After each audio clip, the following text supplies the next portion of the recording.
serait jamais meilleur, t'as pas le look. Bonsoir à tous, nous sommes ensemble pour notre émission politique. Ce soir, je reçois Harry Durimel sur ce plateau, Harry Durimel qui nous vient de Pointe-à-Pitre. Avec lui, bien sûr, il y aura quelques petites questions d'actualité. Ensuite, nous irons en plein cœur de Pointe-à-Pitre, une ville d'art et d'histoire, mais on verra avec lui comment aborder cette question. Harry Durimel, bonsoir et merci d'être avec nous. Oui, bonsoir Yvelise, bonsoir la Guadeloupe.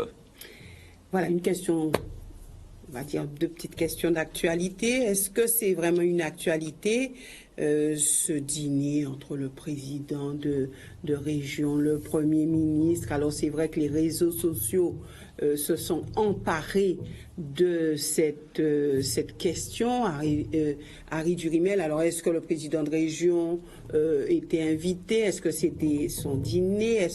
Alors c'est vrai que tout circule. Que pensez-vous de cela, de cet épisode que certains qualifient d'épisode honteux pour notre président de région? Moi, je sais pas. Hein, je pense que les réseaux sociaux jouent effectivement un grand rôle dans la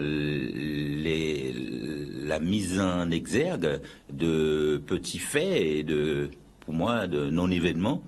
Et on en est arrivé à occulter l'objectif de cette conférence internationale, les objectifs, et il me semble qu'ils ne sont pas tous atteints, contrairement à ce qu'on dit, mais pour moi, ce qui peut apparaître comme un petit couac de service de sécurité ne peut pas occulter la dimension internationale de cet événement. Et je pense que si c'est un couac des services de sécurité qui ont dû venir dans les valises du Premier ministre, puisque j'ai été moi-même, je me suis moi-même heurté à beaucoup de résistance avant d'arriver. Vous étiez invité? Alors ça, j'étais invité, mais quand ils ont regardé sous la liste, qu'ils ont vu mon nom, il n'y a pas eu de problème. Mais au départ, ils m'ont demandé l'accréditation, ma carte, que je n'avais pas, puisque j'ai reçu d'invitation par Internet.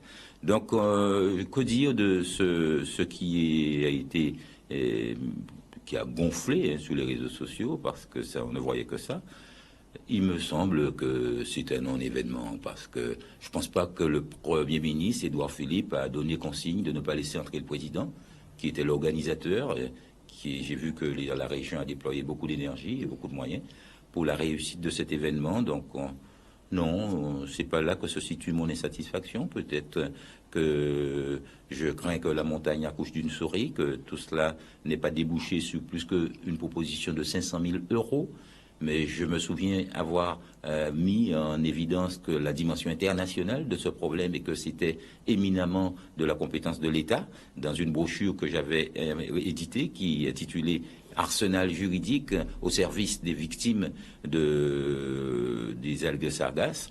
Et je pense que finalement, on a fini par y piocher quelques conseils, puisque on a donné à ce fléau sa dimension internationale. Il reste à la France à assumer pleinement que c'est une matière qui relève de sa compétence et qui est un vrai accord international. Pour l'instant, on a entendu beaucoup de résolutions, beaucoup de yaka faucons, mais on n'a pas encore donné les moyens à ceux qui subissent ce phénomène, les moyens de le prévenir et, si possible, et même le stockage des algues qu'on ramasse, puisque j'ai eu l'occasion pour une personne de faire un procès à l'État, un procès qui n'est pas terminé puisqu'on est en appel pour demander à ce que le stockage des algues à proximité d'habitation dans une zone qui n'est pas prévue à cet effet, qui n'est pas protégée, constitue une nuisance et une atteinte inadmissible aux droits de propriété et à la tranquillité publique. Donc on attend que la Cour administrative d'appel de Bordeaux se prononce. Et donc pour moi, c'est un bon commencement. Je pense que cette conférence, il fallait bien commencer quelque chose et je tiens à saluer et à féliciter Dominique Théophile d'avoir mené les premiers pas, d'avoir mené ses premières démarches et pour commencer à donner à ce problème la dimension qu'il mérite. Est-ce que ce problème important n'est pas aujourd'hui, on va dire, mis de côté, puisque on parle beaucoup de radar tourelle, les gens s'emparent de certains dossiers, alors l'eau qui revient. Pensez-vous que les vrais sujets sont occultés Ou est-ce que pour vous, cette affaire de radar tourelle qui circule depuis un moment, pour vous, il est utile, il est évident que nous puissions nous mobiliser autour de cela? Mais moi, je pense que chaque fois que les citoyens s'expriment et chaque fois qu'un problème les concerne et qui se mobilisent pour, moi qui suis attaché à la démocratie participative, moi qui en appelle à ce que les citoyens sortent de leur torpeur pour se mobiliser pour les questions qui les concernent, je trouve que c'est une bonne chose qu'il y ait eu des personnes qui aient suscité le débat et attirer sur les inconvénients que peuvent provoquer ces radars, qui sont incontestables, puisqu'il y a un risque d'atteinte aux libertés et un risque d'atteinte à l'intimité, à la vie privée des gens. Si ces radars ont la puissance qu'on leur prête de pouvoir détecter les gens qui circulent avec leurs amants ou maîtresses dans les véhicules, c'est ce que j'ai cru entendre dire. Si ces radars ont la puissance de voir à travers vos vêtements dans les voitures, mais ça n'intéresse pas l'État. C'est-à-dire tout cela, mais il ne faut pas que non plus ça occulte le problème qui est celui de la vitesse au volant, des accidents, de l'accidentologie en Guadeloupe et des drames de la route. Je ne voudrais pas que les craintes suscitées par ces radars cache la forêt de l'insécurité routière qui sévit dans notre région. Sans radar tourelle, ça vous paraît beaucoup?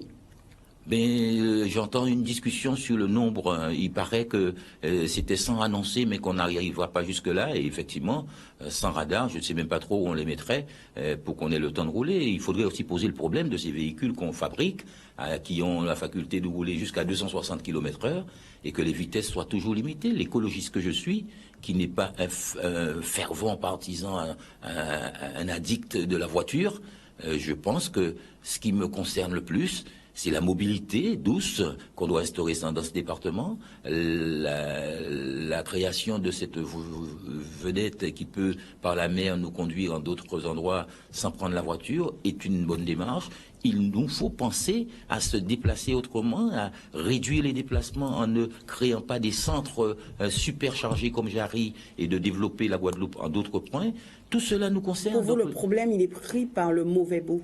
Oui, l'écologiste que je suis ne voit pas les problèmes séparément. Il faut qu'on donne une approche globale, une approche holistique, si on peut dire, qui nous permette de voir les causes, la genèse, les sources des problèmes, et ne pas les voir que par le petit bout de leur manifestation. C'est vrai que l'événementiel, tout cela semble susciter tout ce qui est passionnant et passionné, et ça se vend mieux sur les réseaux, mais la réflexion approfondie de l'élu ne peut pas simplement être une lecture des réseaux sociaux. C'est vrai que le citoyen lambda peut se contenter de ça, mais nous, élus, nous qui voulons régler les problèmes à la source, on ne peut pas se contenter de ça.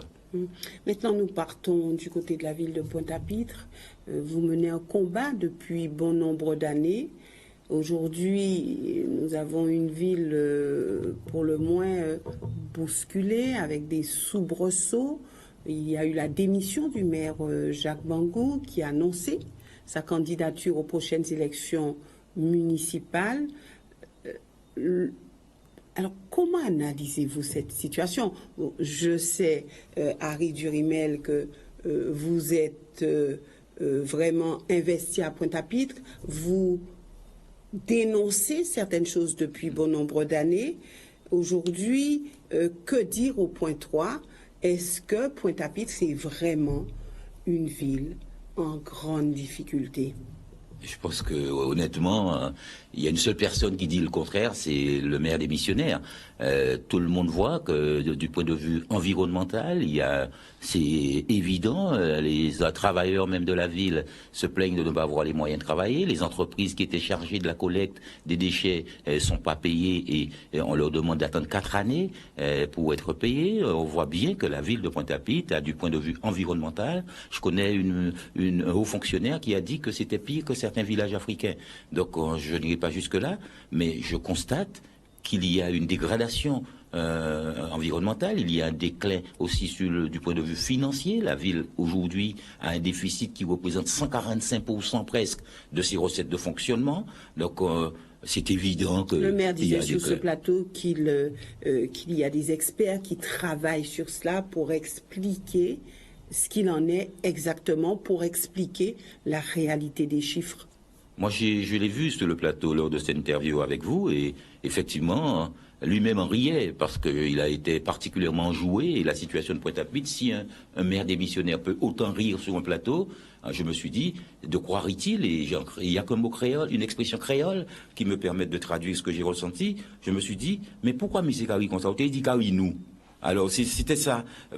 Constater que sa ville est dans cet état, que la Chambre régionale des comptes, puisque tout le monde s'est ému de cette procédure de révocation entamée par le préfet, mais la Chambre régionale des comptes a déjà émis beaucoup d'avis sur la situation de Pointe-à-Pitre, et j'ai eu l'occasion moi-même de commenter certains avis, et il y a eu des mises en garde répétées, et ce n'est que la lassitude des autorités étatiques d'entendre le maire systématiquement contester, mais ne jamais faire un recours en annulation contre les décisions du préfet, car s'il est vrai qu'on ne peut pas contester un avis de la Chambre régionale des comptes qui n'est pas une décision, on peut quand même contester l'arrêté que prend le maire sous le fondement d'un avis que le maire dit erroné. Donc on n'a même pas de temps à perdre, Yves-Lise, sur le caractère véridique ou non du constat. Et je souhaiterais d'ailleurs ne même pas m'appesantir sur le constat, car il fait l'unanimité.